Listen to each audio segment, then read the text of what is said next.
welcome to yet another podcast of the SOHB Story. SOHB Story expands to state-of-the-art branding.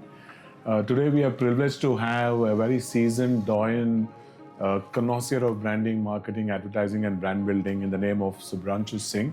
So welcome to the show, Shubhranshu. It's a pleasure to have you with us. Thank you, Suresh. Delighted to be here. Congratulations on a fantastic endeavor. Thank you so much. Thank you so much. So let's begin at the beginning. It's a wonderful career. It's almost salivating to actually look at the opportunity that you have created. I'm sure it is all self-made in terms of straddling brands like Visa, Royal Enfield, Unilever, and of course lately Tata Motors. I wanted to kind of pick your mind in terms of understanding when did you actually realize that, of course, telling stories, connecting with people, engaging influence and impacting our potential audiences is not about logic alone, but there is a huge intersection of human truth and emotional values. I think quite early on, as a matter of fact, my straying into marketing was more or less by happenstance, because when I was at the Indian Institute of Foreign Trade, my majors in the second year were all in international finance, and in fact I had won a gold medal in the international finance stream. Unfortunately or fortunately for me, the finance recruiters, pure play banks, etc., still had a predisposition to hiring people who were from an export kind of a background or mindset, because that's what the origins of the Indian Institute of Foreign Trade were. I was very keen to participate in the new economy. I was very keen to create value through brands. I saw a great opportunity to reach consumers across various verticals. And of course, I wanted to join the best possible company that visited campus, which in this case happened to be Hindustan Lever. So I was privileged and fortunate. You were with Lakme? I was with Hindustan Levers as a pre-placement offer. I joined them as a summer trainee and then I got a pre-placement offer. Okay. And then at Hindustan Lever, I was an area sales manager in the soaps and detergents business. Then I was a customer marketing manager in skincare. I was also a channel manager for beauty and chemist stores. Then I became marketing manager for deodorants and male grooming. Then I was marketing head for Lakme. And then I was marketing head for the home care business. So I have the dubious distinction of being perhaps the only marketing head at Hindustan Lever who was never a plain vanilla brand manager, because I came in from customer marketing straight into being a marketing manager. Wonderful. I think that's a beautiful story, which lets me, segue nicely into my next ask of you. So since SOHB Story is state-of-the-art branding, in your personal sense, and when you're personal branding, I'm sure you've encountered what I would like to call is the 3M, the moment, the memory, the mistake that actually kind of triggered that, I think this is the way I would like to look at building brands and growing brands. Yeah. Was there a moment that you actually kind of recollect? Actually, not one, but almost all through my career, there have been illuminating mistakes, And in fact, when I go and do some of the classes that I do at management schools in particular, I used to take a seminar quite regularly earlier. I've been to the Indian Institute of Management at Lucknow, to the Indian School of Business and several other campuses, IIM Udaipur. What I tell them is, it's actually doing disservice to management education if your case focuses on grand successes. In fact, most things which are touted as grand successes are in fact, in the broad sweep of time, mediocre successes. In the moment, they look, gigantic. It's actually much more rewarding to look at grand failures, because as an economy, as a system, as individuals, as careerists, if we can learn from the mistakes of others, naturally we will encounter more success. Another thing about mistakes is, human beings generally don't understand probability. We are not, statisticians and. So, and life is nothing but encountering probability, right? We are tutored right from the beginning, particularly in India, particularly with our middle class values and emphasis on education, etc. We are taught that success comes from individual effort. So if you're not succeeding, flog yourself harder, run faster. And that very often in career terms can lead to burnout, and especially if you're in the creative end of the spectrum, like in marketing, etc., you have to actually enjoy what you do and connect many, many dots. Absolutely. So the difference between mistakes or disasters or failures and successes, small, mediocre, or grand, is only a dance of probability. And if you understand that actually probability of outcomes being favorable depends on the number of chances that you take, then you're going into it with your eyes open. And in a forgiving market like India, where 650 million Indians are not yet 30 years of age, where there is a $4 trillion economy growing at 7%, you actually can't make many mistakes before you encounter a grand success. Right. So the trick lies in learning from the mistakes of others, be willing to make mistakes of your own by taking a greater number of chances. Absolutely. And as some wise guy had mentioned some time back, that burnout is not a badge of honor. Correct. Which we seem to kind of proudly wear on our sleeves, but I think you're so right when you mentioned that. So we are in this, what we call the 3D era, right? Data, dashboard, optimization of, your distribution and whatever it is. Do you think in that process, that not that there is anything wrong with it, absolutely, but the fact that in the process, do you see feelings as a tool for communication and engaging and influence and impacting is used less as a currency? Yes, the short answer is, and in fact, creativity with an empathetic lens, creativity with delightful surprises, creativity which is off the regular road traveled, has taken a cold shower over the last 20 years. And I would say it is almost concurrent with the endless rise of digital. And, luckily for me, I started at Hindustan Lever in the year 1999. So in this millennium, I have, as a practicing marketer, lived through every stage of our evolution. And there is no one to blame except for a combination of circumstances. And if you allow me, I'll draw please. that arc out for you. The first thing that has happened, I think, in the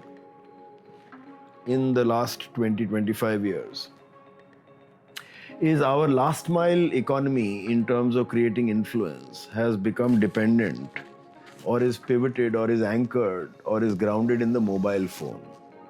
It is the relentless rise of individuals who have a mobile phone in their hands automatically become influencers, creators, editors, consumers, walking wallets, etc., etc., etc. This is very different from the earlier gatekeeper era in which Suresh decided whether or not Shubhranshu could come onto a podcast. Suresh then decided which parts of that recording were worthy of broadcast, and everybody else was permitted only to consume but not to engage.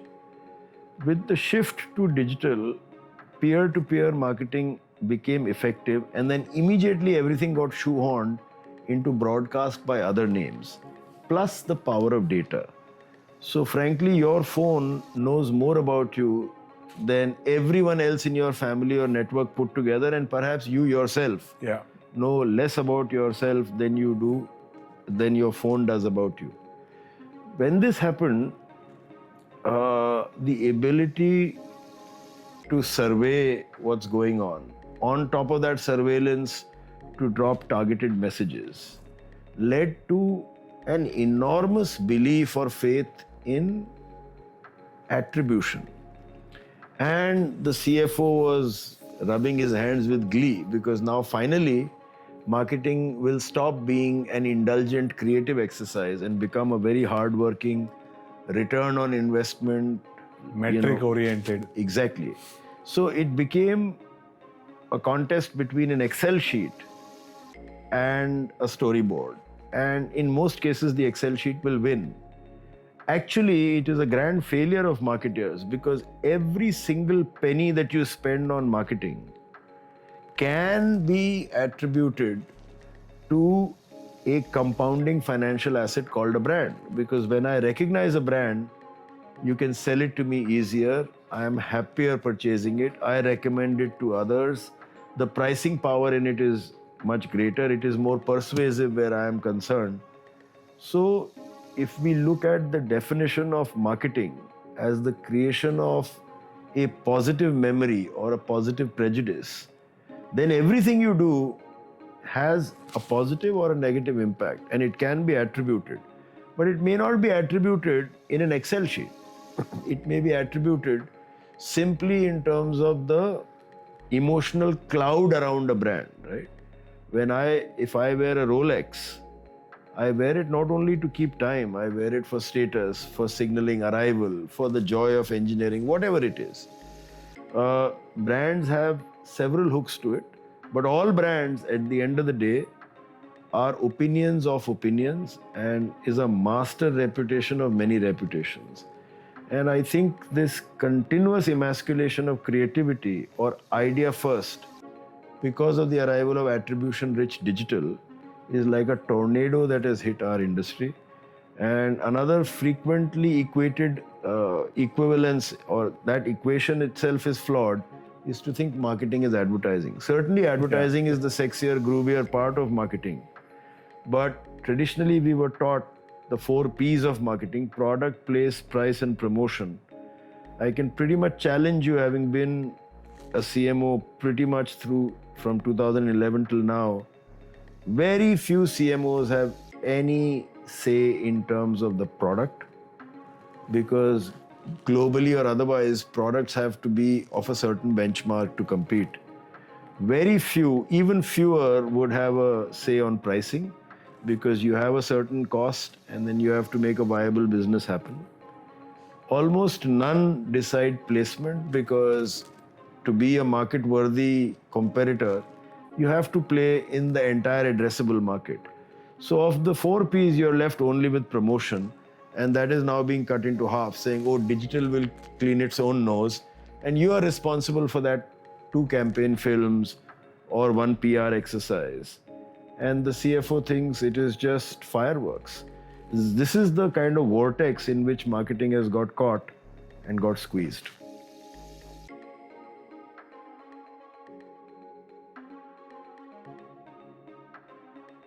Yeah. So Shubhranshu, just kind of going back a little bit in terms of, you mentioned about attribution. Of course, there are the other 2 stalwarts, the performance and ROI, to complete that trifecta. Do you think we are, it's a question, I'm not sure about it. Do you think we are trapped in that zeitgeist where we are actually misinterpreting efficiency for effectiveness? And do you read it the same way, or do you have something probably a little more tangential to kind of offer? It's a fair question, and I do believe the answer is yes. I think we are getting caught. There's a burden of proof which is on the marketeer. A marketeer always has to go to a procurement or a finance person to justify it. The other way around rarely, if at all, it happens. So, yes. But I don't have a cynical view of it. In fact, I think the more scrutinized it is, the more fail-proof marketing should become. And anybody who says we are in the business of only pure play brand building without any attribution is probably not being truthful. Having said that, you have to understand marketing also happens over many stages. You never step into the same river twice. Likewise, you never touch the same brand twice as a marketer. Every day, the external circumstances change so rapidly and in so many different ways that to imagine a brand will be frozen in time is delusional. So let me give you 2 examples. One, how do we create positive mutation? Again, because there is a whole paraphernalia of supporting industries around marketing, advertising, PR, digital, websites, SEO, blah, blah. There is a great joy in creating from scratch.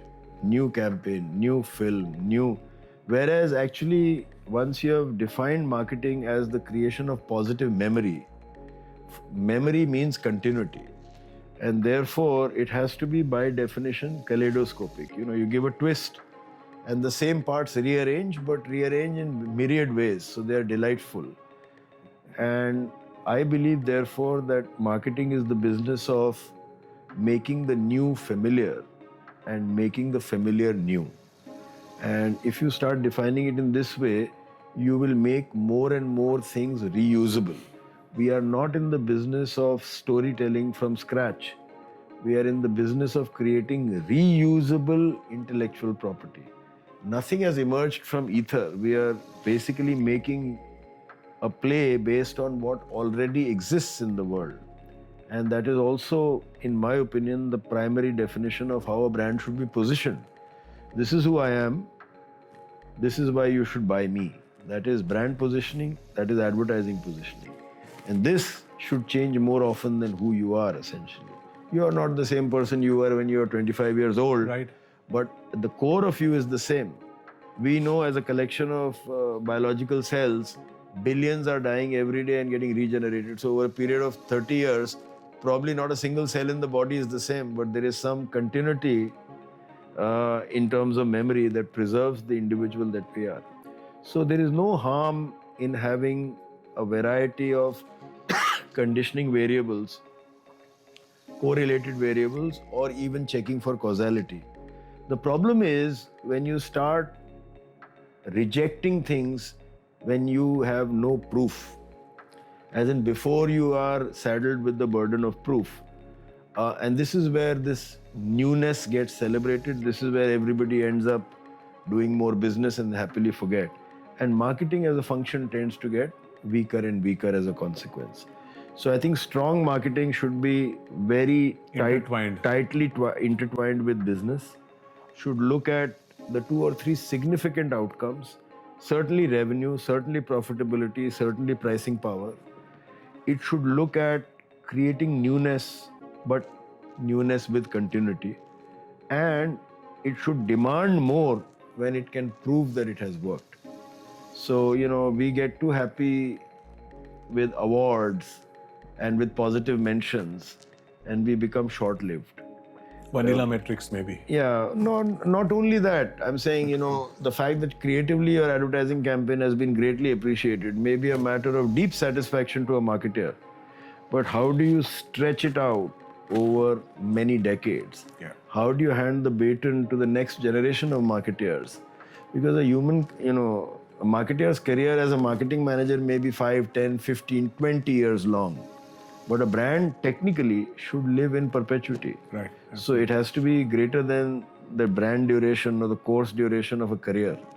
Right. I think you spoke about the stretch, and how elastic we can be. And I think your career graph also is a beautiful arc. It's an epitome which actually straddles, and correct me if I'm wrong, FMCG, lifestyle, mobility, payments, etc., over the last almost 3 decades, right? Yes. And in that arc, in that tenure, did you see that feelings as a input, as a very strong input into communication, brand storytelling, and brand building?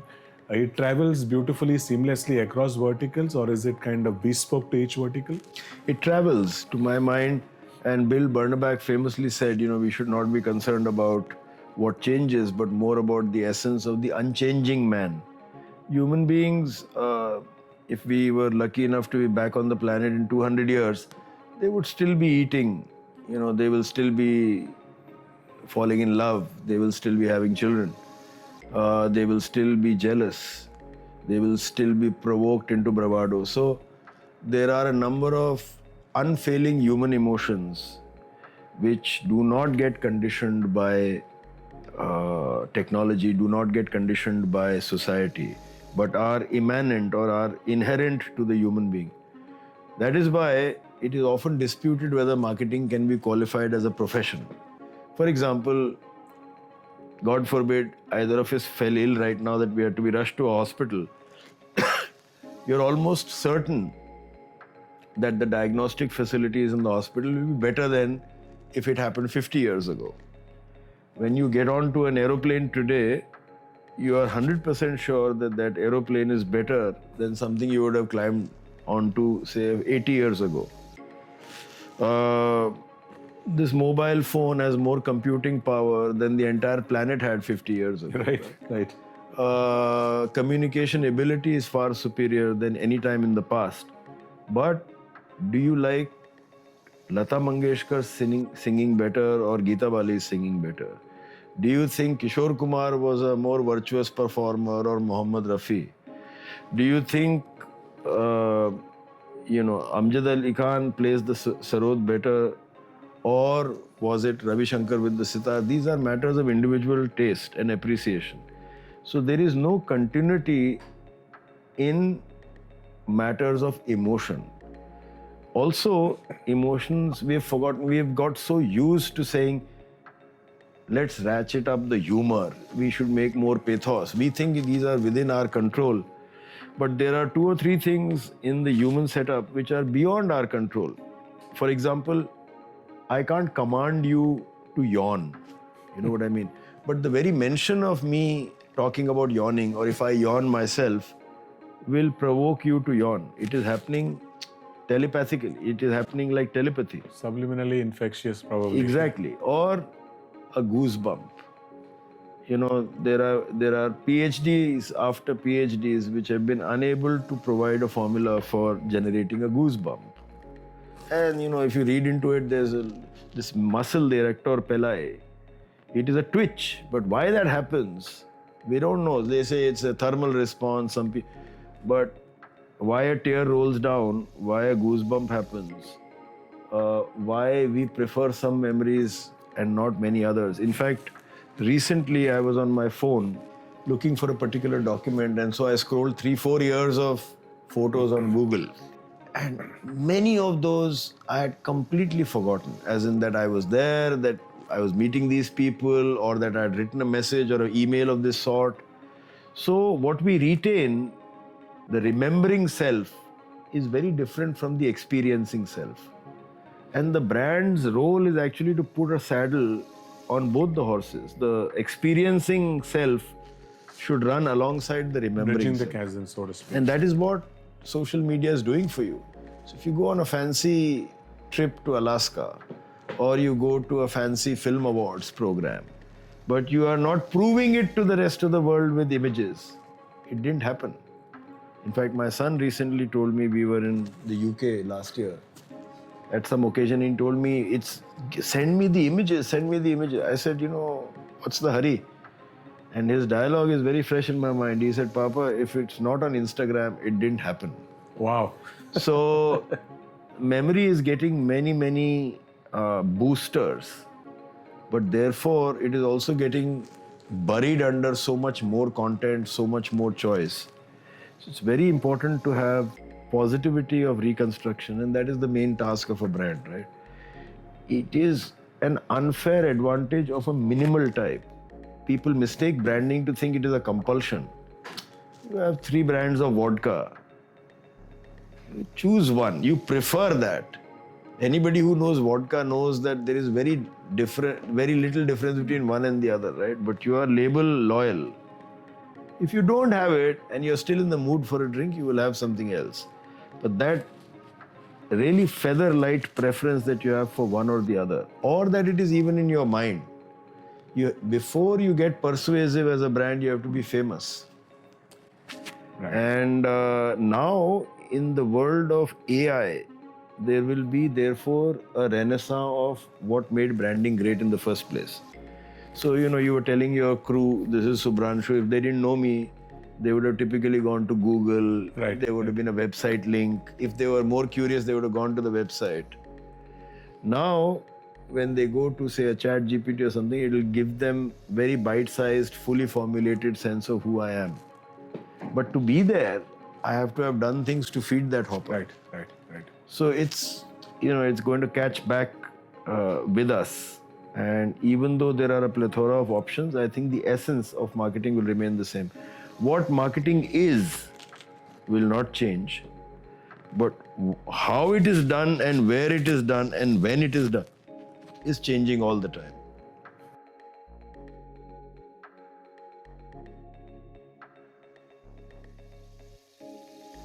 So again, multiple hats that you've been wearing, and your Effie's role and your Khan's role, and the Forbes adulation. In that, have you seen the shift happening in terms of communication and storytelling and probably engaging and influencing in some form or the other, wherein what we define as let's face it, the USP is dead and buried. The unique selling proposition as we once knew it. Yes. It's all about what we call internally at ISD Global UFP, which is a unique feelings proposition. Okay. So I just want to kind of combine your experience and your roles there, wherein you've seen this, you talked about goosebumps and you talked about that kind of immediate impact, and you can't even pinpoint a reason as to why it happened, right? It's like somebody telling you, make a viral video. You can't make a viral video. Correct. It happens, right? So have you noticed something which actually it has just struck a chord so immediately, and wherein, and is it a formula that can be copied is my more overt question on that, because putting all the puzzles together, sometimes it might seem like a little bit like a lottery. So, formulaic, no.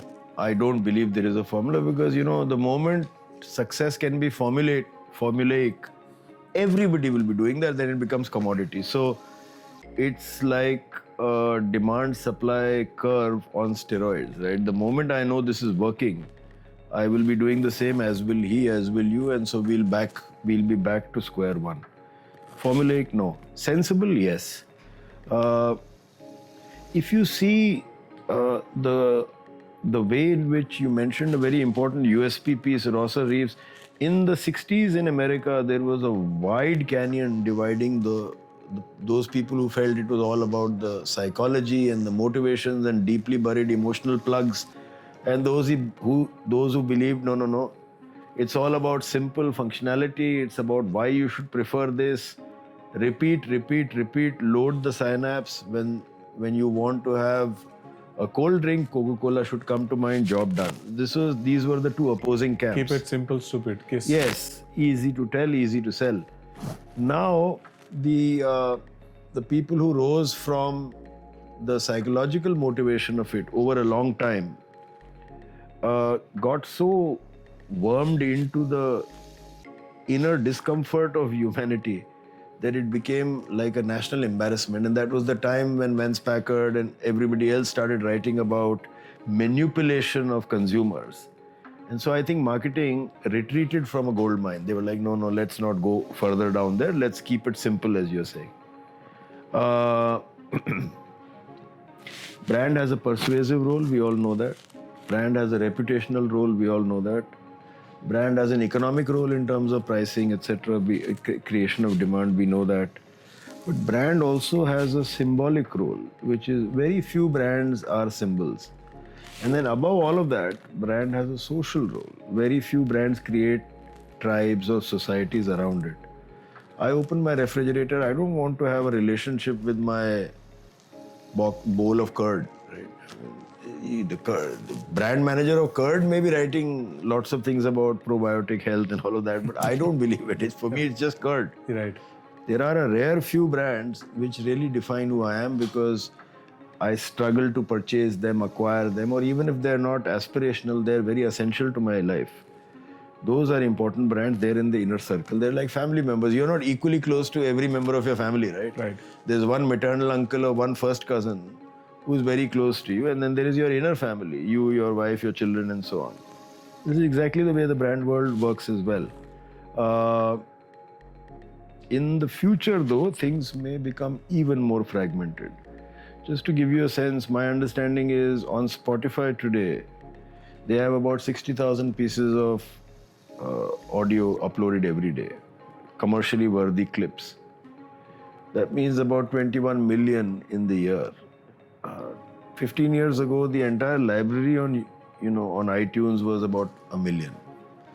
So the upsurge in the quantum, the volume, means your ability to encounter everything is going to be near impossible. So you have to be premeditated, you have to be immersed, you have to be of the mind to go look for it.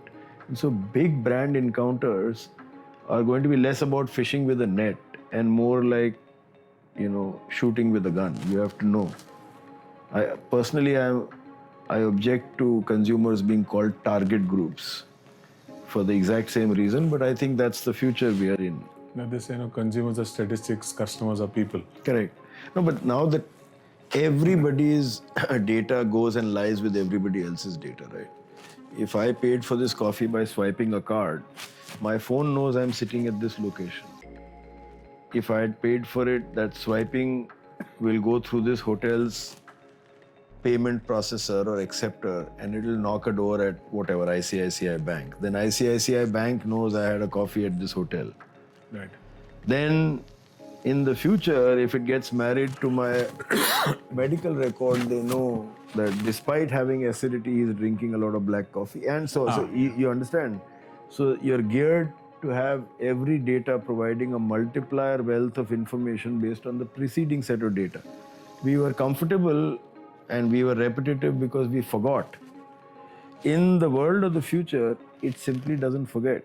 It never forgets. So when you're on a large language model application or you're building one yourself, imagine talking to a person who has read everything that there is in the world, never gets tired, never forgets. And that's not something humans have encountered. Got it. Absolutely, absolutely. There is this famous phrase by Seth Godin which mentions that don't find customers for your products, find products or services for your customers. What do you allude with that? What do you have to say about it? No, I think it's entirely sensible. You see, in heavily capitalized industries, there's very little you can do once you have made that investment, except to hopefully sell what you have made. But that is where marketing and particularly research and insight building should be buried deep inside the product development and innovation cycle itself. Because then hopefully you are getting to the right product, the right innovation. But today, generally, everything in any given economy, say the global economy, is fragmenting. Markets are fragmenting. Demand cycles are fragmenting. Individuals are, me as a father and my behavior as a husband and my behavior in my school group and my behavior in my engineering school group on WhatsApp is very different. So I have a fragmented existence as well. Everything except what goes on to the cloud, only that is aggregating. So if your business is not a business where change can happen swiftly, if you're not getting ported from a mobile phone onto the cloud, you will not have a viable business, irrespective of whether you're selling ice cream or automobiles or financial products. That is the nature of the beast. Our lives are more and more pre-screened and then minded by data. I was joking with somebody the other day that, why do they kidnap people for ransom? They should kidnap their mobile phones because a person is helpless without his mobile phone. Right, absolutely. Okay, and for people who are wanting to enter the industry, and before that actually I wanted to ask you, one of the most counterintuitive marketing strategies that was used, especially in your erstwhile stint in the automobile industry by Musk and Tesla, in terms of, you actually got the orders first and then you had a order book worth $270 million. Then you went to actually set up the factory and then you started producing, which is very kind of the inverse of what the automobile marketing used to be. Do you see more such things happening, not just across automotive, but across other verticals as well? Yes. How many new brands in the digital era have you seen doing outdoor advertising or being on cinema screens or coming to you as a leaflet inside a newspaper? So legacy media has got squeezed very badly simply because it is easier to find addressable consumer sets by more continuous means digitally than otherwise. But there is a consequence that we all must pay for it, which is that a newspaper, a magazine, or a center for performing arts was flourishing because we were subsidizing them by consuming advertising. If that goes out of the equation, newspapers will become fuddy-duddy, quality of advertising will come down, and people say advertising has begun to matter less. My studied opinion is it has begun to matter less because there is just poor, bad, pathetic advertising happening most of the times. Yeah, so don't Whenever blame something advertising. good Yeah, comes exactly. in, it is celebrated. We are very lucky for the size of the population we are at and the ferment that's going on in the economy in a positive way. We are one of the few markets in the world where there is deep engagement with advertising. People like advertising, they discuss advertising, it lapses into our language. It's very rare. You go to, I was in Cannes, CNN and Stagwell and World Media Group had organized a panel discussion. And it was common knowledge that in the UK, for example, greater than 80% of news advertising is this direct calling business. Look at this new chopper, it chops onions so well, that sort of a thing. So direct response advertising has become pretty much the mainstay of news outside of their public broadcaster, the BBC. I mean, just as an example, I'm Right. sharing this. So we had created this industry with the indulgence of advertising. And if that's gone out of the equation, then you have to pay more for it. And there has to be consumer appetite. It can happen in the West. It's going to be difficult in India. India's economic structure is a challenging structure, no matter how large the aggregate economy may become, because we are a market of 1 billion people, each having a little. Others are humongous markets of very few people, each having a lot. And that changes the way in which the world works. Also in brand building, if you go to a cinema hall and you see a brand projected like this, it's a very different experience from when you're seeing Exactly. it The and vertical zipping through it. orientation. So yeah. the stature, the gravitas, the impact, the emotionality, the memory, the conditioning, the sharing, all changes. That is why sports is so precious, because when you're watching sports, you are in a highly charged state, usually with multiple other people. It's the ultimate reality show. Right. So that's why advertising is very precious in sports and not elsewhere.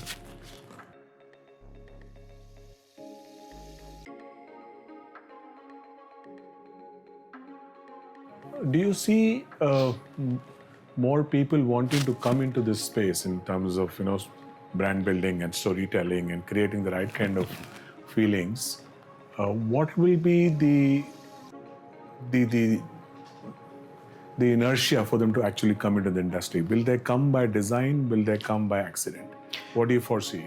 When you say other people, you mean individuals? Individuals coming in, okay, I want to be in this industry, in the branding, storytelling, creative industry. Will they come by design or will they come by accident?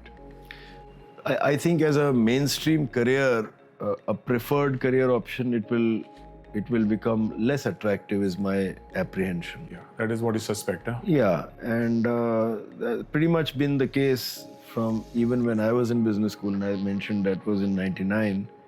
Throughout this period in time, marketing in terms of the pecking order has sunk below investment banking, then followed by consulting and so on. And one part of it is just how much money you make. But the other thing is, you're not getting to lead a very interesting life. Earlier, that was the promise, is that you get to meet consumers, you have great fun, you do great legacy work. There's no business like show business, as they used to say. So that's going out of the equation. Having said that, new people will emerge in marketing for sure. New career paths. So you may not think of yourself as a marketer. I mean, frankly, somebody who's deciding UX and CX here is doing a way worthier job in marketing than someone who's simply creating a 30-second ad. Right. So that, and Ken Oleta wrote a very famous book called Frenemies, saying how, what used to be Deloitte's job and Accenture's job tech has started getting creative has started getting, Sapient is owned by Publicis. Droga5 was acquired by Whatever, Accenture. so I'm saying, exactly, you may begin life as somebody who designs code, writes code for consumer journeys and find yourself deep in consumer territory. You may be somebody who does only market research for individual decisions and find yourself deep in finance. So I think the world is going to, and then we have not even spoken about the impact that artificial intelligence and its ability to do regular tasks will have on marketing. For example, today if I give a brief to an advertising agency, It's an iterative process. I give them a brief, they come back with a concept. Concept has a tagline, a script, a central key visual, maybe a storyboard. We go through many iterations. I pay for that time. I pay for that bench. What I'm buying from Suresh as an advertising person is percentage of time. It's a billing engine, billing workable hours. Today, with the speed at which that creative can be churned out, at least at the first cut level, I will not want to pay for iterations. I will only want to pay for end outcomes. And again, last year was the first year in which global advertising reached $1 trillion, of which roughly 650 million was Google, Amazon, Meta, and TikTok put together. So if 60% of global advertising is from 4 platforms, why do you need to have marketing outside of these 4 platforms? So if you could in the future have a specialization in only Facebook marketing, for example. Right. Hypothetically. Right. So, as we come towards the close of this conversation, which was very exciting, what do you see, brands lacking some kind of a moral courage to showcase their insecurities or vulnerability, which actually from a context of storytelling probably are the most powerful tools, because the ability to stand naked in your own truth, right, as we are told. What are your thoughts on that? No, that's a profound question actually. There is no simple answer for it. It's a very deep question. More and more that the world economic action is being driven by larger corporations, and more as consolidation has become the name of the game, less and lesser has become the appetite for brand risk. Because somebody's innocuous message on X or somebody's creative that gets put out on a social platform can be deliberately or innocently picked up and become a cyclone in no time at all. And management is not really knee-deep in marketing in most cases. It's the CMO's headache. And so basically, if there is going to be wild outcomes, which will be very, very eroding of your value, then you're better safe. So from being wildly creative, you start becoming cautiously curating only. So you say a good brand manager or marketing manager's tenure is one in which we kept growth higher than GDP rate of growth. We increased profitability, we had good cash flows, and no scandal happened in that period of time. So it becomes an administrative job rather than a growth-oriented job. So with, brand risk, all risk is necessary for spurring growth. And if you become very, very aseptic where risk is concerned, you'll be less interesting. See, a catering organization can say nobody can work here without face masks. Rightly so. End output is biodegradable food or whatever. How can a marketer say nobody will join issues which are being spoken of across the world, right? And the political pendulum is also swinging very fast. We have seen what's happened in the present administration. Right. They've been very vocal. The right in America is very vocal about certain issues, which were till few years ago cherished beliefs of the other end of the political spectrum. So now as a brand, you're sitting on that fork. Which way do you go? Best is to say neither here nor there, but then that makes you less interesting. So these are important questions. Courage is not, unfortunately, it's at a premium. A defining handle on the marketing game right now. Usually timid is good. Usually timid is good. Right. Just before concluding, why do you see, there is a lot of talk about, the CMO tenure, right? And some people talk about 18 months to 2 years, and whereas obviously as erstwhile it used to be far longer than that. Do you see any particular kind of dimension coming through wherein you feel that this is happening by design, or is it just now you're expected only to last so much? Is that what are your thoughts on that? Many years ago, in one of my stints in Hindustan Lever, I used to have an activation officer who was an ex-army man. He taught me many things. So one day we were discussing some proposal had to be passed somewhere or the other. To cut a long story short, his message to me was, he asked me, "Sir, do you know who are the most important people in any given office or organization?" I said, "No." He said, "When the boss comes back from vacation, the sequence in which he meets the people are usually a telltale sign of who is the most important. And usually when a CEO comes back from vacation, the CMO is not the first person he's meeting. Yeah? So that should give you some clue. Now, tenure is both by choice or because of compounding factors. Usually by choice, people exit to do what are generously called P&L roles, but in my mind, they're basically sales roles. Most of my peer set, I'm probably the longest tenured CMO in the country today because I wanted to be that. There were many occasions in my past where I was double hatting with P&L roles as well. I just find this to be more interesting. But usually people want to progress into general management. That is one.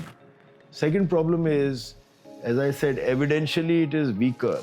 By definition, it's difficult to say people enjoyed the advertising, they laughed at it, your brand is very well recognized, but you're not buying it. Maybe it's that 5% cost barrier that is difficult to cross. Maybe it's the distribution footprint that's difficult to make it work, and so on. But it may be beyond the remit of the CMO's ability to influence. Large part of his job or his breakfast may be eaten by a CDIO. Large parts of his job or his breakfast may be compressed by a CFO. So a good CMO has to be a good negotiator and a good people's person as well. Usually I think the CEO does not think that the CMO is the most important person in the organization.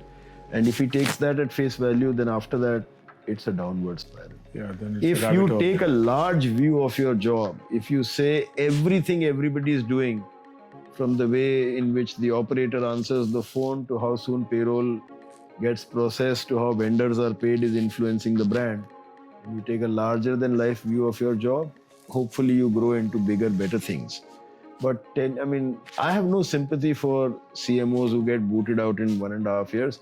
Either they tripped on the political wheel or they tripped on the performance wheel, and so either ways they deserved it.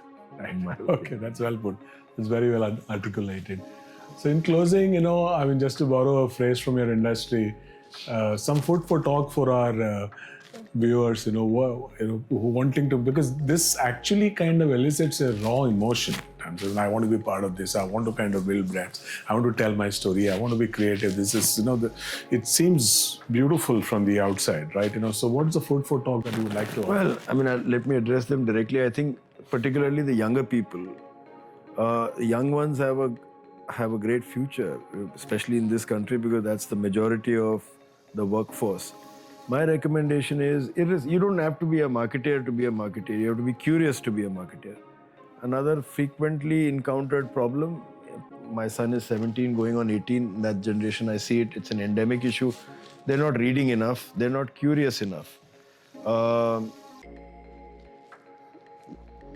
of the boys I know in the family circle was very curious about a book that I had carried with me in last visit to Delhi. On the next trip, he tells me, I know all about that book. He didn't say he had read it. I said, did you buy it? He said, no, I saw videos on YouTube. There was an author interview on YouTube. And I have seen Instagram reels about it. Now, this reductive thing of, something of 500 pages can be done away in 15, 20 minutes of effort is a fallacy. So you should be more engaged. And lastly, if anybody is keen on doing marketing, don't wear a marketing uniform, right? Just be a consumer. It'll be good advice to travel by train, sit at a tapri and drink chai, go to different parts of the country or the world, have a cheap meal. That's because the market always is bigger at the lower levels of the pyramid. So the more you deliberately throw yourself into how the world is living, the better marketeer you will have. In fact, the journey is usually the opposite.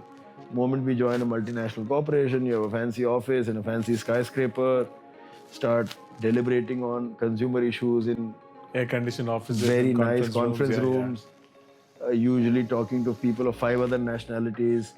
And so you start living with taglines, keywords, permitted templates. Our brand stands for happiness. I mean, I frankly don't understand what that means. What kind of happiness? You know, die of joy happiness or modestly good after a sandwich happiness? Yeah. You know, what does happiness mean? Now we will go into philosophy. So you have to be real. The point is, unfortunately, unlike investment banking or being a lawyer or being a doctor, marketing is not a deterministic outcome. When you go into an operation, you know the patient has been saved, he will recover in 6 days' time. When you make an advertising film or a campaign, you don't know anything. You're just trying to reduce the probability of it being a miss and increase the probability of it being a hit.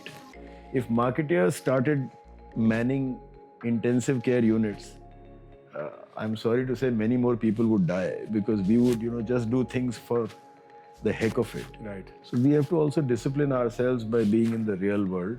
Otherwise, I firmly believe it has been my career journey throughout that there is no better job than being a marketer. And in the world of AI, it is my conviction that marketers will inherit the business world because everything else can be done by machines. Earlier in the interview, I mentioned machine can't get you to yawn, machine can't give you a goosebump. And that's closest to what great marketers should be able to do. Absolutely. I think that's well concluded. As I say, creativity will remain future-proof. Yes, that's Right. correct. And just to add to what you were advising the audience, it's about curiosity skilling the cat, not killing the cat. Correct. Imagination is unvanquished. Absolutely. Absolutely. That was wonderful, Subhranshu. Great Thank you very talking to much. Thank you for doing this with us. Not at Look all, forward to man. continuing this chat later on as well. Sure thing, Suresh. Thank you. Thanks you. Take Thank care. you, and Bye-bye. thanks to the team. Thank you.